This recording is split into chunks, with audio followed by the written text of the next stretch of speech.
This is Hilma, the youngest of 5 boys, and in 2012, one of only 4 children born in Iceland with Down syndrome.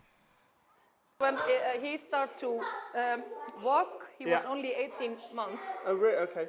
Which is early for children with Down syndrome. Yeah. But I think And for Hilma's mum, despite having had a scan, it was all very unexpected. So you were surprised? I was really surprised, and I was also shocked. I didn't, because I didn't expect it, and I didn't know anyone who has Down syndrome. So yes, and it was a shock. I'm just honest with that. It's a beautiful thing, because I cannot imagine a world without people with Down syndrome. But of course, like I say, he's my son, and he is my gift. So it's easy for me to say, of course you will have it, even though the child has Down syndrome. It's easy for me because I have this great life with him. But Solney's experience is all too rare here. Statistically, there are very few children like him.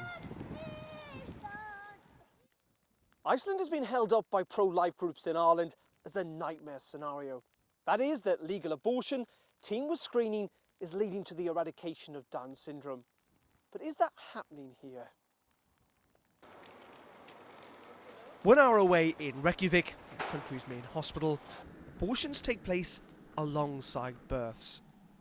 And it's where the somewhat controversial screening programme for chromosomal abnormalities like Down syndrome takes place. And this is optional for women? Yes, this is optional. But and how many people do take it up? Well, almost all women have an ultrasound scan looking for abnormalities. I think the uptake of screening for chromosomal abnormalities is about 8%. Hey, can I just show you, this is it's a tweet, but it's been used by the anti-abortion groups in Ireland. They're suggesting in Britain, as you can see, 90% of babies diagnosed with Down syndrome in the womb are aborted. In Denmark and Iceland, that figure is closer to 100%. Do you feel that what you do, what happens here in Iceland, is, being used in a campaign when it's not necessarily true? Yes, I think it's being used because these numbers look bad. It looks as if we're out to eliminate people with Down syndrome. It's misrepresenting the screening program in Iceland. It doesn't tell about the women who opt out before the screening test, even occurs, or the ones who opt out before they have an amniocentesis.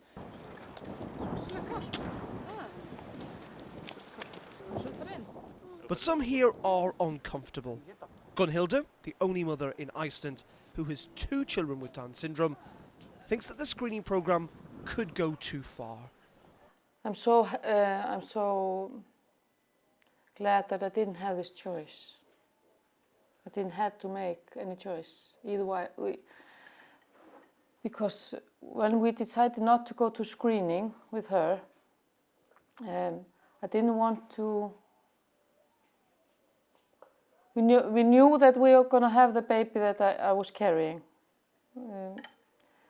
but I didn't want to know because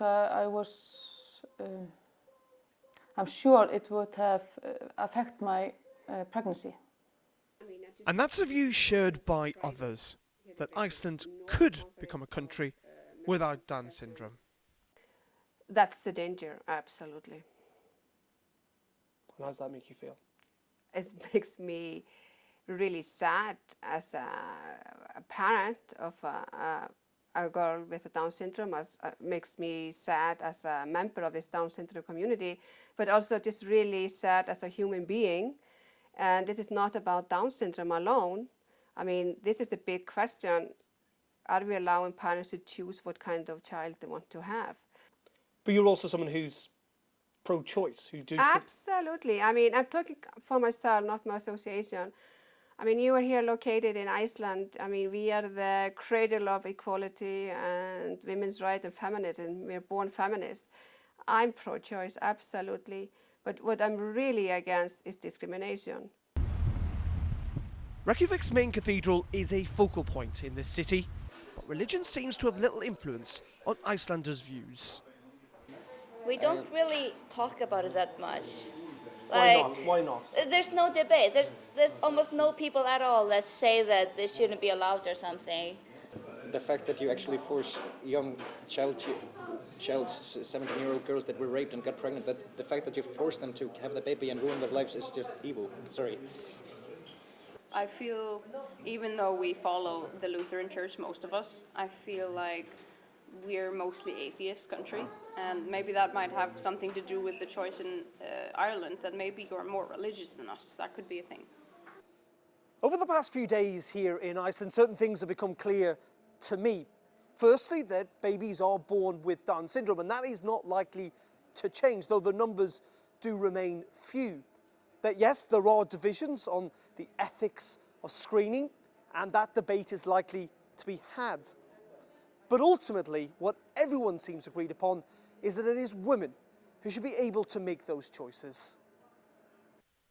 As we leave Iceland, the referendum in Ireland is entering its last few days, with Down syndrome very much part of the No campaign.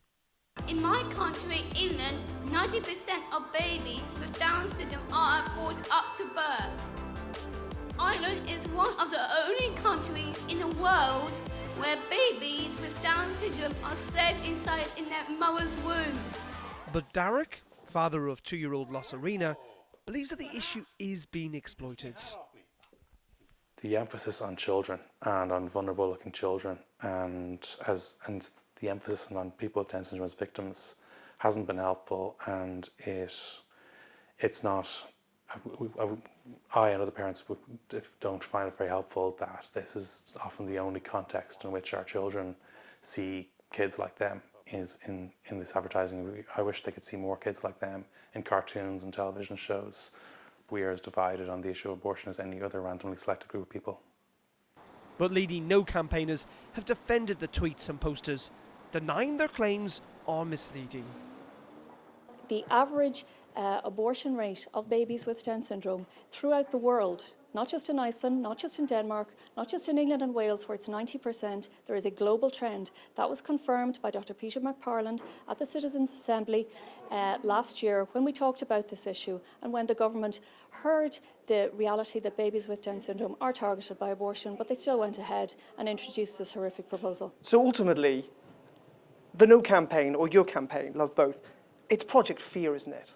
You talk about an explosion of abortion. You talk about this will be an extreme form of abortion. You talk about that 100% of babies born with Down syndrome might well be aborted. You're trying to frighten people. I think that the Yes campaign deals more in fear when they create facts. Am I afraid about what could come in under this proposal? Absolutely. I'm horrified by it. However, Ireland's health minister, the man in charge of the legislation that will be enacted if the constitution is changed, argues that the current provisions are adequate. I think it's misleading, and I think it's misleading on purpose. Down Syndrome Ireland specifically issued a statement, not saying yes or not saying no, but saying please do not use our children with Down syndrome as some sort of political campaigning tool. That's far too disrespectful for people with Down syndrome. We have taken a conscious decision to exclude disability as a grounds, and that's very different to what other countries have done. Why not put a provision in the legislation, your legislation, to ensure that it definitely doesn't happen? I think if you were to make the point as to why not to put things in, we didn't put it in. So we very clearly in our legislation put in up to 12 weeks, and I've explained why I don't believe it's possible to detect, or practically possible, to detect disability in that period of time, considering the time period. We've then, after that, abortion will remain illegal in Ireland in all circumstances, other than where there is a serious risk to the woman's health, life, or in a case of a fatal fetal abnormality. As this campaign draws to a close, the issue of disability, and in particular Down syndrome, has proved to be an emotive and difficult one for both sides. Part of a wider debate on changing Ireland's constitution. But the question facing people here on Friday comes down to a simple answer: yes or no. The issues surrounding this historic vote are anything but simple. Darren McCaffrey, Sky News.